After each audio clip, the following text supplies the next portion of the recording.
Puc dir, sense exagerar, que la conec de tota la vida. N'Agnès Espont Vinca, 1984. D'ençà que va néixer.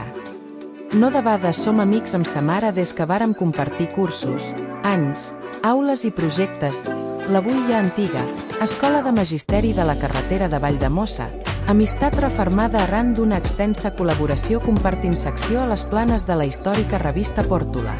I avui n'Agnès és aquí, no per la meva relació amb sa mare, sinó per mèrits propis i pel seu innegable lloc, guanyat a pols, dins el món de l'escena.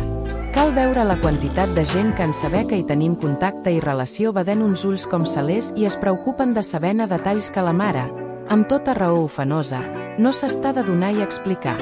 La podria pintar, nina, ben nina, amb aquell vestidet de pageseta amb el qual la duien a ballar amb l'agrupació Aires des Pla de Marratxí, del Pla de Natesa.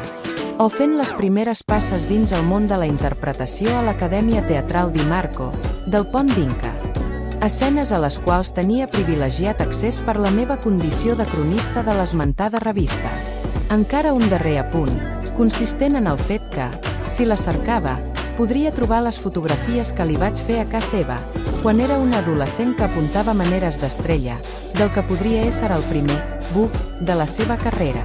Per tot això, i molt més, em plau dur-la a aquesta secció que, mira per on, seguim compartint conjuntament amb sa mareta, i que duri.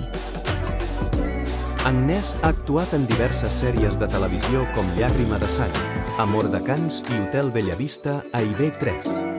O El secreto de Puente Viajú, La sonata del silenciu, Servir y proteger, a Cassies 38. També ha actuat a Les xiques del cable i a La casa de papel. Ha publicat diversos poemaris, Podríem, 2010, La dona de Pou, 2012, i L'incendi de les papallones, 2015, El desig d'Almena, 2017, i Turista Zero, 2020.